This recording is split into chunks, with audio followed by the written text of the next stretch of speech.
So he was never in our zone. We just went to go play basketball. You know what I mean?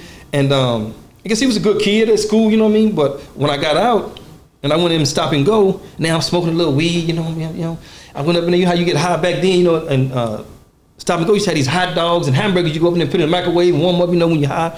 And so I get all this stuff. I'm just just going again. And I put it all at the counter. And I heard, "Now you can have it." And that's the first time I really looked up. I looked up and it was him. Yeah, we on Boss Talk 101. Yeah, we gonna talk. Yeah, and so when they went to put in the handcuffs, I'm like, hey, what? They like, oh yeah, no, this is what that mean. So they came back and talked to me, this is what that mean, you gonna go? And I'm like, damn, I'm sitting back there, I'm sick. I'm like, man. Now I'm thinking about all the stories of juvenile, what's happening in juvenile. Okay. Man, they be raping people, man, they be running, you know what I'm saying? Come on. They be squabbling, you know what I'm saying? I'm like, damn, man. So I'm like, man, I made my mind up then. I'm killing me somebody. They touch me, anyway, I'm killing somebody. That's right. So, but how can you do that when you ain't got no pistol now, right? So you got to be some strength up. So I went to doing me some back arms, some push-ups, some sit-ups, you know what I'm saying? That's what everybody do. Every night, I went to sleep sweaty every night. Yeah. I got to build me some strength up. You got to build them up. Because if something happened, I got to at least be able to hold something. You know what I mean? Choke something out, you know what I mean? And so I was like, gonna rape you. But I had it in my mind, I'm from the projects. I'm going to hold it down. Yeah. Like you gonna have a good report from me. Right. You know what I mean? And I was like really almost, I think I was like really the first one from the projects to really like had that kind of action, you know what I mean? And go, you know, like, so I was like, man, I'm so you didn't have a gang of homeboys when you went in there? Shit. Nah. How old was the dude that you got shot? He was a senior in high school. Okay, he was 16, about 17 years old. Yeah, 17, 18. Yeah, something like that. He was senior in high school, right?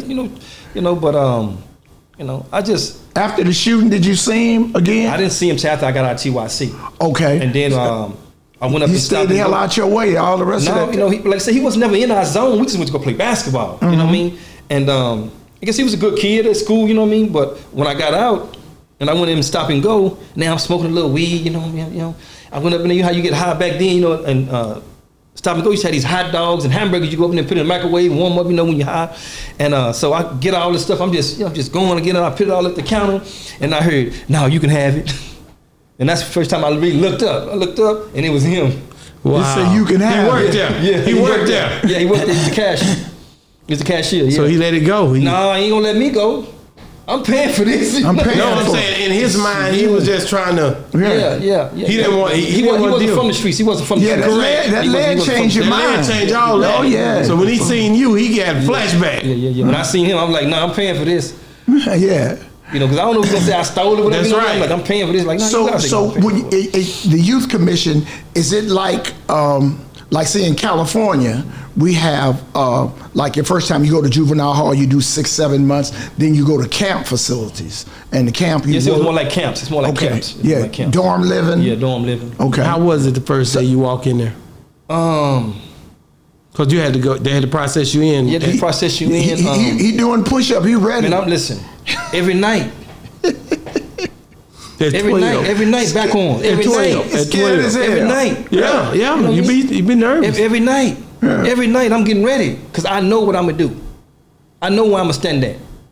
Anybody try to rape me, it's over. They'll tell about it in hell. I'm not going down. It ain't got to get there. Yeah. It can say the wrong thing, and it's I'm going taking down. off. That's right. I'm talking about I'm releasing early and often. And they say that to you. They say they cut up more than prison is way people say. For the kids in there trying to prove something. That's the hardest part of incarceration ever. The kids on kids.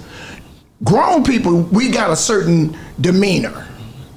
In juvenile hall, everybody want to be grown and want respect.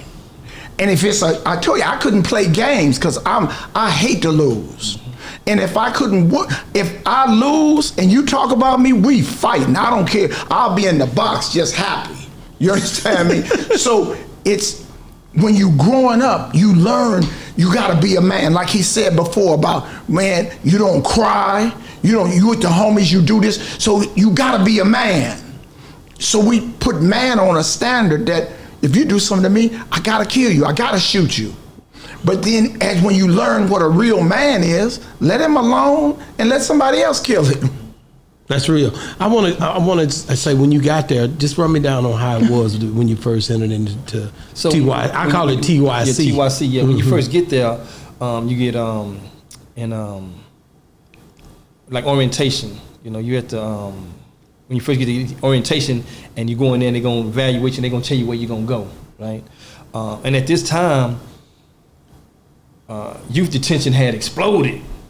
So you know, you couldn't normally go where you normally would go. You just had, they had whatever spot they found for you next. That's where you going. That's where you going. Yes, because it had exploded. You know what I mean? So they might tell you you're going here, but you end up going here. Mm-hmm. And so they tell you where you're going. So I went up the hill to Brownwood, and I was ready. I mean, like listen. I'm firing off. It ain't no consequences that I'm concerned about. None of that. You know what I mean? And it was just like that, though. But when you get there, did you have to? Yes, you got the squabble. As soon as you got there, somebody approached you. Somebody gonna test you. You got the squabble. And then you got to remember, you know, I'm gonna say this, you know, being from San Antonio, it's not that many of us blacks. That's right. You know, so, you know, these other cities got a lot of blacks, so, you know, we got a little harder. Yeah. Because we ain't got homeboys when we come through the door. That's right. You know what I mean? We got to really stay down, you know, and so other cities, you know, they kind of get more of a pass. You know what I mean? But you know, coming from San Antonio, you got to really stay down. You bring it. And so, you know, you get your little squabbling in, you know, and you stand where you're going to stand at, you know, and then it gets better. Yeah. And then now you become one of the regular ones, you know, regulars, you know, now you ain't really got to do no squabbling, you know what I mean? Unless, you know, one of the regulars get out of line, right? And then you know, you have to squabble with them just to make sure that you keep your rep. Okay, I got you. Now, you know, so then now you're in leadership. Yeah, you know, you orchestrating what's going on. Yeah. So when you went down there and you basically got in the mix, did it seem like the time as a young guy? Can you remember? Was it at 12? Did it seem like time was moving fast or slow? You know, as far as when you looked up and you was in there 6 months, and you looked up and you was in there 9 months, and a year then came. It moved really, really fast. Okay. On days where you just in there, it moved really, really slow when you have communication from the world. Okay. Right. And again, when I was in there, the world had changed again.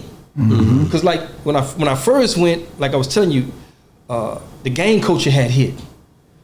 But after I got there, it had exploded. So now everybody coming in representing what they rep. What they rep, you know, either repping Crips or Bloods. But it really wasn't that many Bloods at the time, but it was a lot of Lokes. That was in the 90s. Yes, a lot of Lokes. You know, what year?